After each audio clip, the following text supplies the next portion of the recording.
नमस्कार दोस्तों, स्वागत है आपका बुक ट्यूबर हिंदी पर। मैं हूं सौरभ। आपका हर आंसू एक धोखा है। आपका हर दर्द, हर पीड़ा, हर चिंता एक झूठ है। एक ऐसा झूठ जिसे आपने खुद अपने हाथों से रचा है और अब आप ही उस झूठ के नीचे दबे जा रहे हैं। आप सोचते हैं कि आपका दुख आपकी परिस्थितियों, आपके अतीत या आपके भविष्य के कारण है। आप सोचते हैं कि कोई व्यक्ति, कोई घटना, कोई नुकसान आपके दर्द का कारण है। लेकिन अगर मैं आपसे कहूं कि आपके दुख का असली कारण बाहर नहीं, बल्कि आपके भीतर बैठा एक तानाशाह है, एक ऐसा अदृश्य दुश्मन जो 24 घंटे आपके खिलाफ साजिश रच रहा है, वो दुश्मन है आपका अपना मन। बुक ट्यूबर हिंदी में आपका स्वागत है। आज हम किसी किताब का सारांश नहीं, बल्कि आपके जीवन के सबसे बड़े रहस्य का पर्दाफाश करने जा रहे हैं। हम ओशो के उस क्रांतिकारी सत्य की चीरफाड़ करेंगे जो कहता है, दुख का असली कारण तुम्हारा मन है। मन से लड़ना बंद करो। यह वीडियो आपके लिए एक आध्यात्मिक शव परीक्षा, स्पिरिचुअल ऑटोप्सी की तरह होने वाला है। हम सिर्फ यह नहीं बताएंगे कि मन दुख पैदा करता है, हम यह दिखाएंगे कि कैसे यह आपकी रोजमर्रा की जिंदगी पर कब्जा कर लेता है, कैसे यह आपकी आत्मा को धीरे धीरे खा जाता है। तो अगर आप अपने ही बनाए हुए इस नर्क से बाहर निकलने के लिए तैयार हैं, तो मेरे साथ इस यात्रा के अंत तक बने रहें, क्योंकि आज हम मन की उस जेल की दीवारें तोड़ने वाले हैं। मनुष्य का मन बड़ा विचित्र है। यह हर छोटी सी बात से एक लंबी कहानी बुन लेता है। कोई बात होती भी नहीं और मन तुरंत अतीत व भविष्य की कल्पनाओं में उलझ जाता है। यही इस पूरी समस्या की जड़ है। हम अपनी जिंदगी का 90% हिस्सा उन चीजों में बर्बाद कर देते हैं जो या तो कभी हुई ही नहीं या फिर कभी होंगी ही नहीं। जरा सोचिए, 5 साल पहले किसी ने आपकी बेइज्जती की थी। घटना खत्म हो चुकी है, वो इंसान शायद भूल भी चुका है, लेकिन आपका मन आज भी उस सीन को बार बार रिप्ले कर रहा है।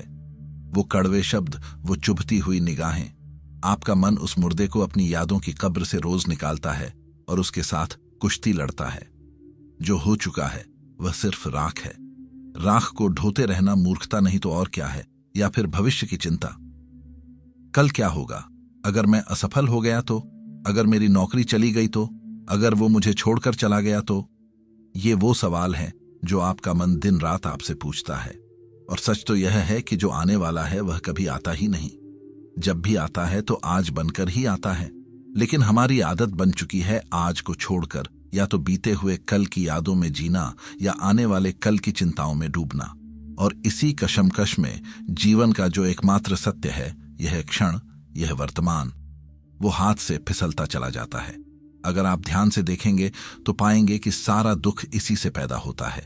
जो चाहा और न मिला उसका दर्द है, और जो पा लिया उसे खोने का डर है, या उससे भी गहरा दुख है कि उसे पाकर भी वो खुशी नहीं मिली जिसकी उम्मीद थी। न पाने में भी पीड़ा है, पाने में भी। यह एक ऐसा विरोधाभास है जो हमें पागल कर देता है। हम सफलता के पीछे दौड़ते हैं, सोचते हैं कि एक बड़ा घर, एक अच्छी गाड़ी, एक ऊंचा पद हमें सुखी कर देगा। लेकिन जिन लोगों ने यह सब पा लिया है उनसे पूछिए, क्या वे सच में सुखी हैं? नहीं, वे भी उतने ही खाली, उतने ही बेचैन हैं।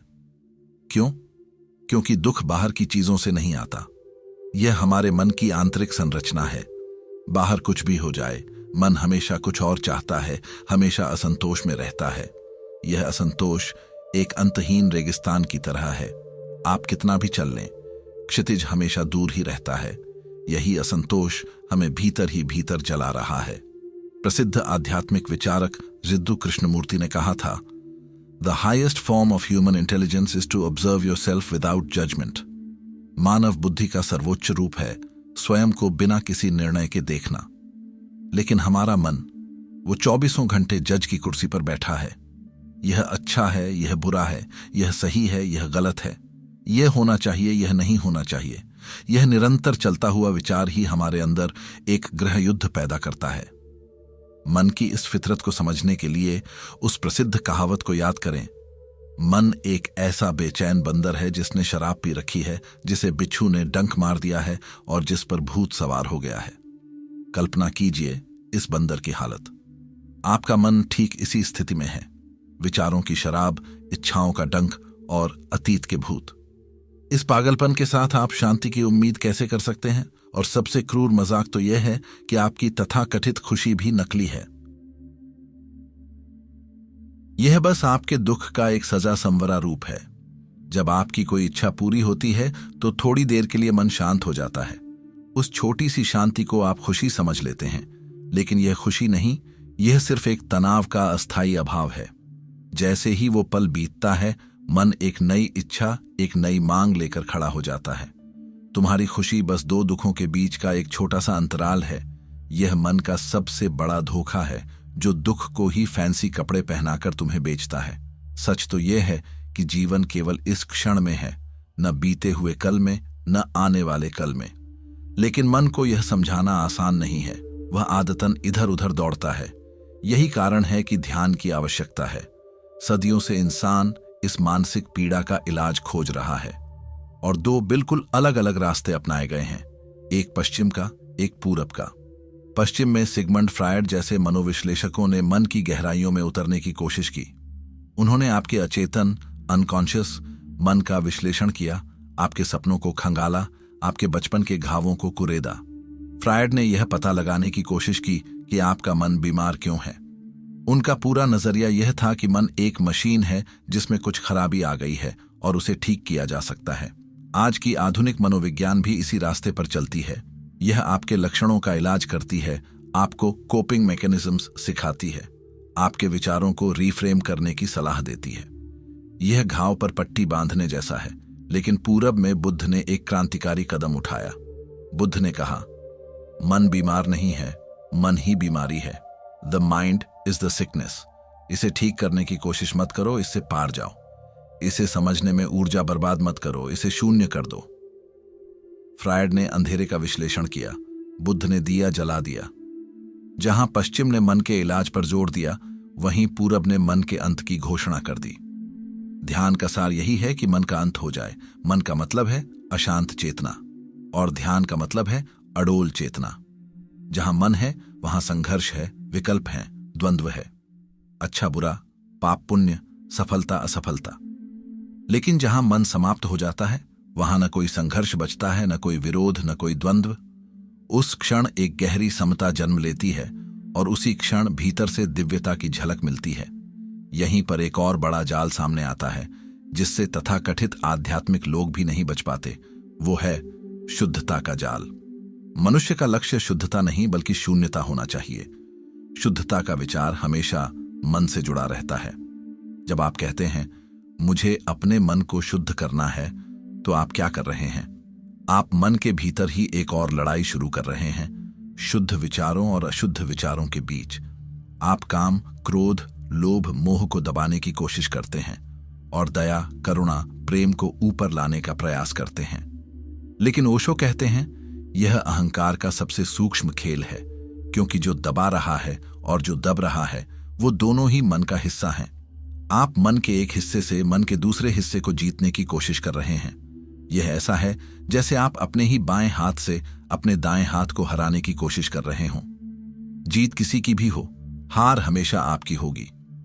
जो लोग मन को शुद्ध करने में लगे रहते हैं, वे हमेशा तनावग्रस्त रहते हैं। उन्हें डर रहता है कि कहीं मन फिर से भटक न जाए, कहीं कोई बुरा विचार न आ जाए। क्योंकि मन पारे जैसा है, एक क्षण स्थिर, अगले ही क्षण बिखर गया। ऐसे लोग अक्सर दुनिया से भाग जाते हैं। जंगलों में, गुफाओं में, मंदिरों में वे संसार से बचते हैं, क्योंकि संसार अवसर देता है, चुनौतियां देता है, और मन हर चुनौती में उलझना चाहता है। लेकिन यह कोई समाधान नहीं है, यह कायरता है। सच्चा समाधान मन को पीछे छोड़ना और शून्यता के आनंद को पाना है। संत कबीर का एक अद्भुत दोहा है, जब मैं था तब हरि नहीं, अब हरि है मैं नाही।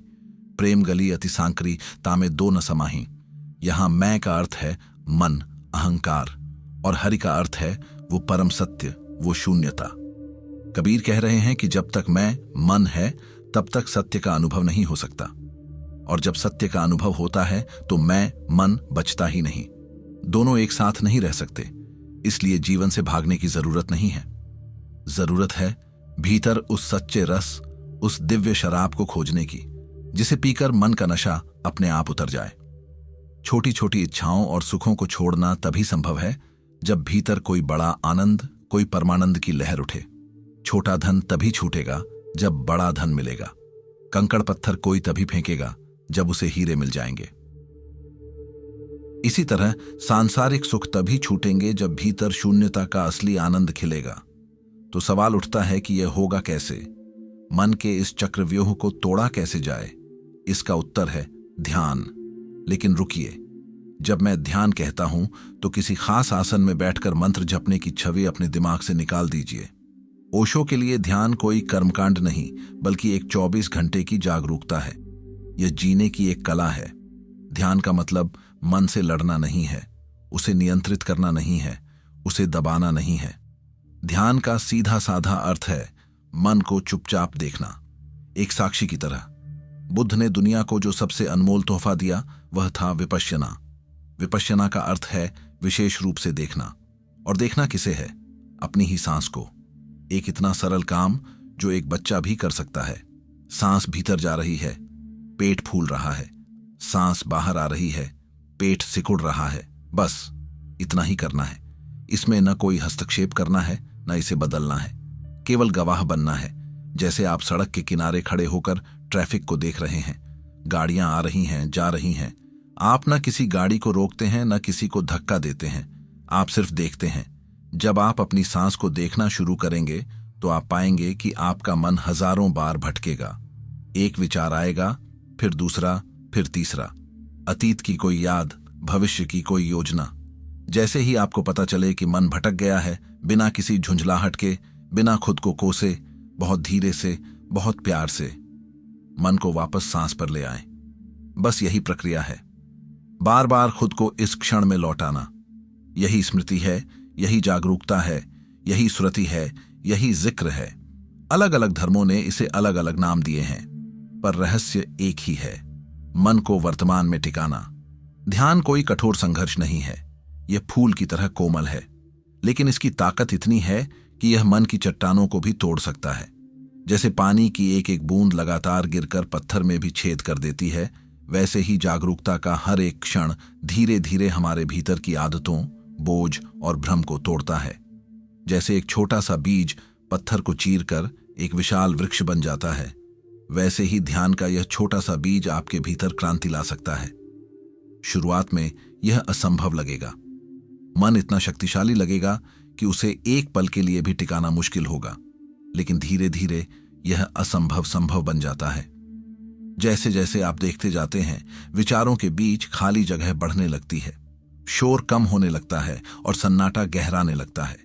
यही वह अवस्था है जिसे जैन और कबीर ने नो माइंड, अमन कहा है, जहां मन शून्य हो जाए। यह नकारात्मक शून्यता नहीं है जहां कुछ भी नहीं है। यह एक सकारात्मक जीवंत शून्यता है। यह एक ऐसा मौन है जो संगीत से भरा है। यह एक ऐसा अंधेरा है जो रोशनी से ज्यादा साफ है। जब भीतर यह ठहराव आता है तो पहली बार पता चलता है कि जीवन में कुछ ऐसा भी है जो कभी हिलता नहीं, कभी बदलता नहीं। वही तुम्हारी असली आत्मा है, वही अमर तत्व है। जब मन मिट जाता है तब पहली बार मनुष्य उस सत्य को छूता है जो जन्म और मृत्यु से परे है। जैन परंपरा में गुरु अपने शिष्यों को कोआन देते हैं, ऐसी पहेलियां जिन्हें तर्क से हल नहीं किया जा सकता। जैसे एक हाथ से ताली बजाने की आवाज कैसी होती है? The sound of one hand clapping. इस पहेली का उद्देश्य आपके तार्किक मन को तोड़ना है। जब आपका दिमाग सोच सोच कर थक जाता है, जब वह हार मान लेता है, तब अचानक एक छलांग लगती है, तर्क से परे, अनुभूति में। मन गिर जाता है और सत्य प्रकट हो जाता है। लाओ त्सु कहता है, गंदले पानी को स्थिर छोड़ दो और वह अपने आप साफ हो जाएगा। To the mind that is still the whole universe surrenders. आपको मन को साफ करने की जरूरत नहीं है। आप बस उसे देखना शुरू कर दें, उसे अपनी ऊर्जा देना बंद कर दें और वह अपने आप शांत हो जाएगा। और शांत मन में ही ब्रह्मांड के रहस्य प्रतिबिंबित होते हैं। तो इस पूरी यात्रा का सार क्या है? सार यह है कि आप दुखी नहीं हैं, आप दुख को ढो रहे हैं। समस्या नहीं है संसार के बारे में आपकी मानसिक कहानी, समस्या है। अपमान में दर्द नहीं है, दर्द उस विचार में है जो कहता है मेरा अपमान हुआ है। असफलता में पीड़ा नहीं है, पीड़ा उस कहानी में है जो आपका मन असफलता के बारे में बुनता है। आपका मन एक फिल्म प्रोजेक्टर की तरह है और यह 24 घंटे आपकी चेतना के पर्दे पर दुख, चिंता और भय की फिल्म चला रहा है, और आप उस फिल्म को सच मानकर रो रहे हैं, चीख रहे हैं, तड़प रहे हैं।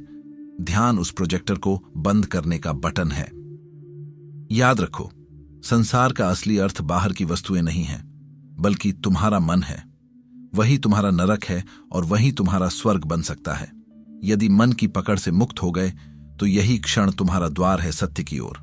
यह लड़ाई बाहर किसी से नहीं है, यह लड़ाई खुद के बनाए हुए भ्रम से है, और इस लड़ाई को जीतने का एकमात्र तरीका है लड़ना छोड़ देना, साक्षी बन जाना। ओशो का अंतिम और सबसे शक्तिशाली संदेश यही है, दुख उसी क्षण मर जाता है जब तुम मन को भोजन देना बंद कर देते हो, और उस सन्नाटे में तुम सिर्फ जीते नहीं, तुम्हारा पुनर्जन्म होता है। अब सवाल यह नहीं है कि दुख से कैसे बचें, सवाल यह है कि क्या तुम उस मन को मरने देने के लिए तैयार हो जिसे तुमने आज तक मैं समझा है? इसका जवाब आपको ही खोजना होगा। यह बातें हर किसी के लिए नहीं हैं। केवल वही आत्माएं इस गहराई को समझ पाएंगी जो सच में अपने ही बनाए दुखों से थक चुकी हैं और एक नई सुबह के लिए तैयार हैं। अगर इन शब्दों ने आपके भीतर कहीं गहरे में छुआ है तो आप अकेले नहीं हैं। कमेंट में मैं तैयार हूं लिखकर इस यात्रा में शामिल हों। बुक ट्यूबर हिंदी सिर्फ एक यूट्यूब चैनल नहीं, यह उन लोगों का एक गुप्त समाज है जो मन की इस जेल को तोड़ने के लिए कटिबद्ध हैं। सब्सक्राइब करें ताकि हम साथ मिलकर इस मौन क्रांति को आगे बढ़ा सकें। इस वीडियो को उस एक इंसान के साथ शेयर करें जिसे इसकी सबसे ज्यादा जरूरत है, क्योंकि ज्ञान बांटने से ही बढ़ता है। जागने का समय आ गया है। बहुत बहुत धन्यवाद।